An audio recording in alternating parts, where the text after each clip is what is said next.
नमस्कार दोस्तों, आपका स्वागत है मेरे चैनल संस्कृत स्टडी विद आचार्य हेमचंद शर्मा में। जैसा कि आपको विदित ही है कि मैं प्रतिदिन आपके लिए एक वीडियो लेसन लेकर के आता हूं, तो आज उसी क्रम में मैं 7वीं कक्षा का 5वां पाठ लेकर के आपके सामने आया हूं। स्टूडेंट्स, अगर आपने अभी तक चैनल को सब्सक्राइब नहीं किया है तो चैनल को सब्सक्राइब करना बिल्कुल ना भूलें, और वीडियो अगर आपको पसंद आए तो आप वीडियो को लाइक कीजिए, शेयर कीजिए और वीडियो को अंत तक ज़रूर देखें। और कोई सजेशन हो तो आप कमेंट ज़रूर कीजिए। तो चलिए आज चलते हैं पंचमः पाठः के साथ, जो 7th क्लास का 5th चैप्टर है। पंचमः पाठः, 5वां पाठ। पंडिता रमाबाई। रमाबाई के विषय में इस पाठ में बताया गया है कि उनका जन्म कब हुआ, उनके माताजी कौन थी, उनके पिता कौन थे, उनकी पुत्री कौन थी, उनके पति कौन थे, उन्होंने क्या क्या अपने जीवन में किया, उस सब के बारे में इस पाठ में बताया गया है।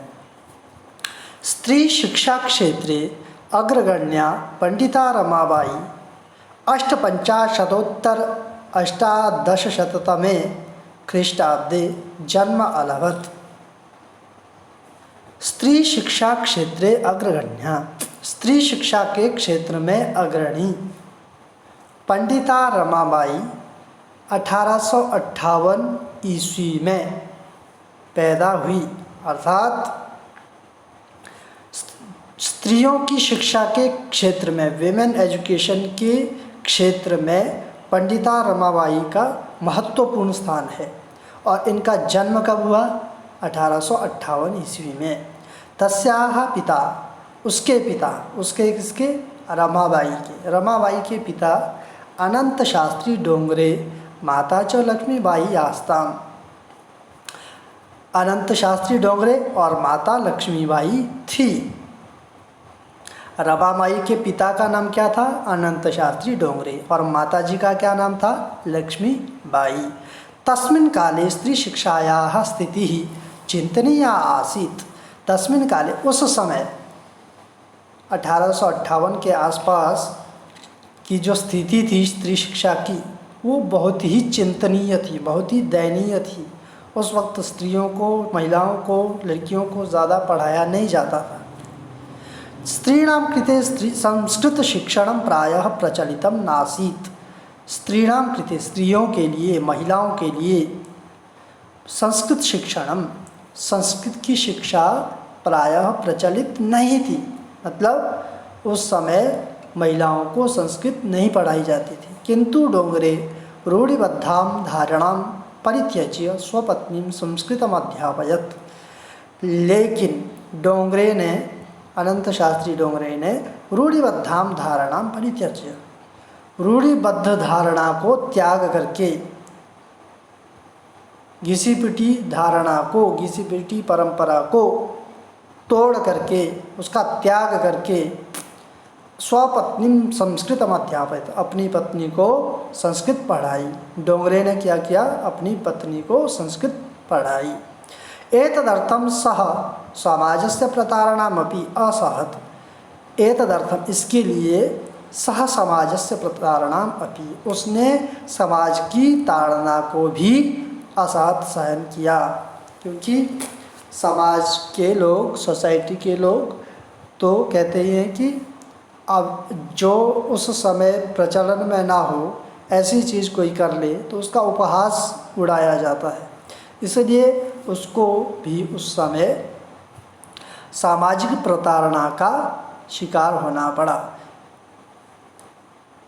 अनंतरम रमा अपि स्वमातुः संस्कृत शिक्षा प्राप्तवती। अनंतरम, बाद में, रमा ने भी स्वमातुः, अपनी माता से संस्कृत शिक्षा प्राप्तवती, संस्कृत की शिक्षा प्राप्त की।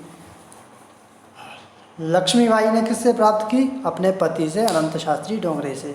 और रमाबाई ने किससे प्राप्त की? अपनी माता से, लक्ष्मीबाई से। इसका सरलार्थ मैंने यहाँ भी दे रखा है, मैं आपको वैसे बता ही चुका हूँ। ठीक है। स्त्री शिक्षा के क्षेत्र में अग्रणी पंडिता रमाबाई ने सन 1858 ईस्वी में जन्म लिया। उनके पिता अनंत शास्त्री डोंगरे तथा माता लक्ष्मीबाई थी। उस समय स्त्री शिक्षा की दशा चिंतनीय थी। स्त्रियों के लिए संस्कृत शिक्षा प्रायः प्रचलित नहीं थी, परंतु डोंगरे ने रूढ़ियों में जकड़ी धारणा का त्याग कर अपनी पत्नी को संस्कृत पढ़ाई। इसके लिए उनको समाज की ताड़ना भी सहनी पड़ी। यहाँ पर सहने है टाइप, तो सहनी होगा शुद्ध शब्द। पश्चात रमा ने भी अपनी माता से संस्कृत शिक्षा को प्राप्त किया, संस्कृत शिक्षा प्राप्त की। यहाँ को नहीं होगा।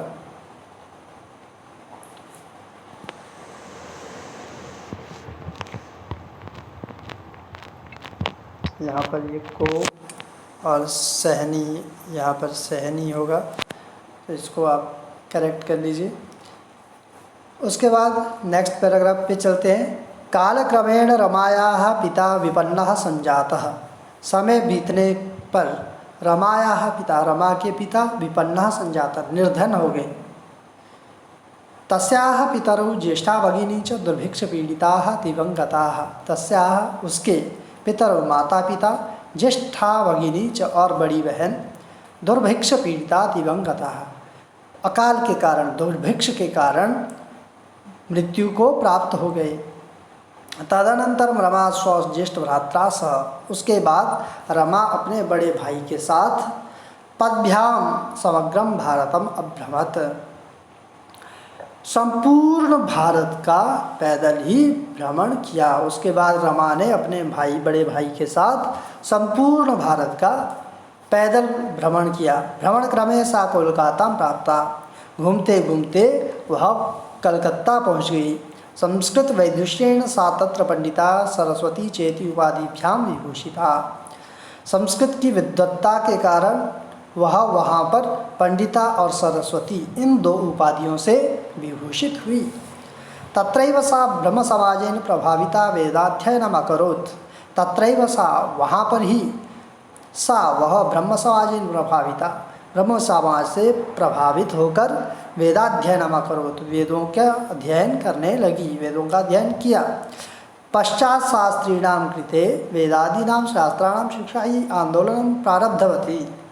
पश्चात बाद में शास्त्रीणाम कृते, उसने स्त्रियों के लिए वेदादीनां शास्त्राणाम, वेदादि का और शास्त्रों का शिक्षा ये अध्ययन के लिए, शास्त्रों की शिक्षा के लिए आंदोलनम प्रारब्धवती, आंदोलन शुरू किया। ये यही यहाँ पर अनुवाद आपकी सुविधा के लिए मैंने टाइप किया है, लिखा है। आप यहाँ वीडियो को पॉज करके लिख सकते हैं। अनुवाद मैंने आपको बता ही दिया है। चलते हैं नेक्स्ट पैराग्राफ पर। अशीत्यधिक अष्टादशशततमे ख्रीष्टाब्दे सा विपिन बिहारीदासेन सह बांकीपुर न्यायालये विवाहम् अकरोत्। सार्धैकवर्षात् अनन्तरं तस्याः पतिः दिवंगतः। 1880 ईस्वी में, सन ईस्वी में, सा विपिन बिहारीदासेन सह, वह विपिन बिहारीदास के साथ बांकीपुर न्यायालय में विवाहम् अकरोत्, विवाह किया। उसने 1880 ईस्वी में उसने विपिन बिहारी दास के साथ बांकीपुर न्यायालय में विवाह किया। सार्धैक वर्षात् अनंतरम, 1.5 साल के बाद, तस्याः पति दिवंगता, उसके पति की मृत्यु हो गई। तदनंतरम सा पुत्र्या मनोरमया सह जन्मभूमि महाराष्ट्रम प्रत्यागच्छत। तदनंतरम सा पुत्र्या मनोरमया सह, उसके बाद वह अपनी पुत्री मनोरमा के साथ जन्मभूमि, अपनी जन्मभूमि महाराष्ट्र लौटी, प्रत्यागच्छत, लौटी। नारीणां सम्मानाय शिक्षायै च सा स्वकीयं जीवनम अर्पितवती। नारियों के सम्मान के लिए और शिक्षा के लिए, नारियों की शिक्षा के लिए उसने अपना जीवन अर्पित कर दिया। हंटर शिक्षा आयोग से समक्षम, हंटर शिक्षा आयोग के समक्ष नारी शिक्षा विषय सा स्वमतम प्रस्तुतवती। नारी शिक्षा के विषय में उसने अपना मत प्रस्तुत किया। सा उच्च शिक्षार्थम इंग्लैंड देशम गतवती। वह उच्च शिक्षा के लिए इंग्लैंड देश को गई। तत्र ईसाई धर्मस्य स्त्री विषयैकैः उत्तम विचारैः प्रभाविता जाता। वहाँ पर ईसाई धर्म के महिलाओं के विषय में जो उत्तम विचार थे उनसे वो प्रभावित हुई। ये यहाँ पर इसी का अनुवाद है।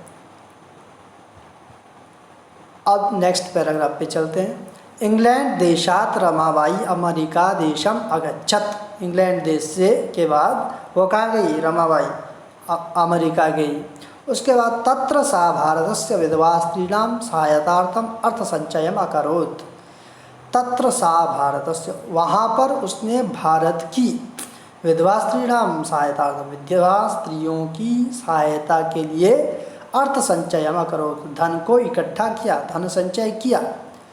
भारतम प्रत्यागत्य, भारत लौटकर, उसके बाद भारत लौटकर मुंबई नगरे सा शारदा सदनम अस्थापयत।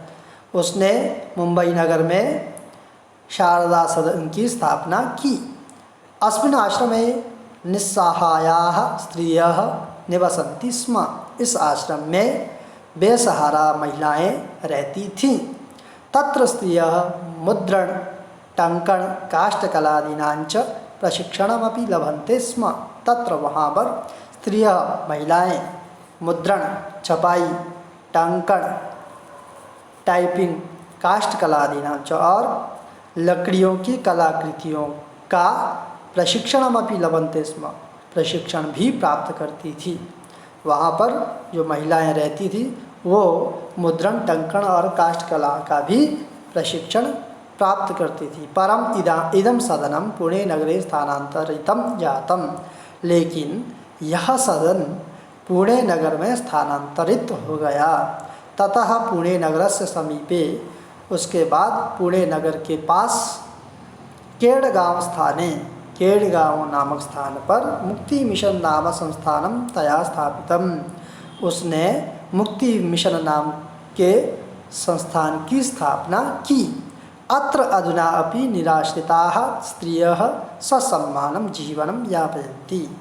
अत्र यहाँ पर अधुनापि आज भी निराश्रिताः स्त्रियः बेसहारा स्त्रियाँ महिलाएं ससम्मानं सम्मान के साथ जीवनम यापयन्ति अपना जीवन व्यतीत करती हैं, बिताती हैं। ये इसी का अनुवाद है। यहाँ पर अगर आपको कहीं किसी शब्द का अर्थ पता नहीं चल रहा है तो आप यहाँ से देख सकते हैं। 12+1920 ख्रीष्टाब्दे रमाबाई महोदयायाः निधनम अभवत्। 1922 ईस्वी में रमाबाई महोदया का निधन हो गया, मृत्यु हो गई। सा देश विदेशानाम अनेकासु भाषासु निपुणा आसीत्। वह देश विदेश की अनेक भाषाओं में निपुण थी। वो जो रमाबाई थी वो देश विदेश की अनेक भाषाओं में निपुण थी। समाज सेवायाः अतिरिक्तं लेखन क्षेत्रे भी तस्याः महत्वपूर्णम् अवदानम् अस्ति।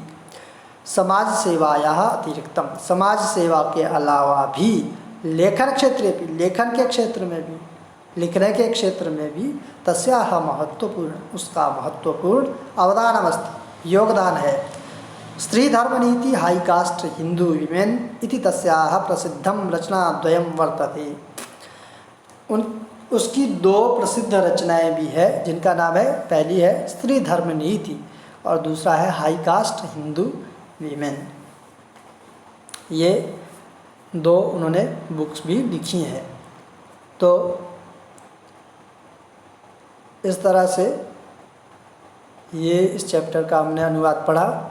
अनुवाद को पढ़ने से पहले आप शब्दार्थ ज़रूर पढ़िए एक बार, क्योंकि आपको ज़्यादा अच्छे से समझ आएगा। शब्दार्थ ज़रूर पढ़ने चाहिए। कोई किसी भी चैप्टर को हम पढ़ने के लिए जाएं उससे पहले ज़रूर शब्दार्थ पढ़िए, उससे बहुत आसानी रहती है। तो आज हमने इस पाठ का अनुवाद किया। नए वीडियो के साथ हम अभ्यास लेकर के आएंगे। तब तक आप अनुवाद को अच्छे से पढ़िए और इस पाठ को समझिए। रमाबाई महोदया के संदर्भ में और भी बातें आप इंटरनेट इत्यादि से कलेक्ट कीजिए और असाइनमेंट बनाइए, अच्छे से पढ़िए और लॉकडाउन का फ़ायदा उठाइए। अभी आप घरों में हैं, सुरक्षित रहिए, पढ़िए और आगे बढ़िए। थैंक यू और चैनल को सब्सक्राइब ज़रूर कीजिए। धन्यवाद।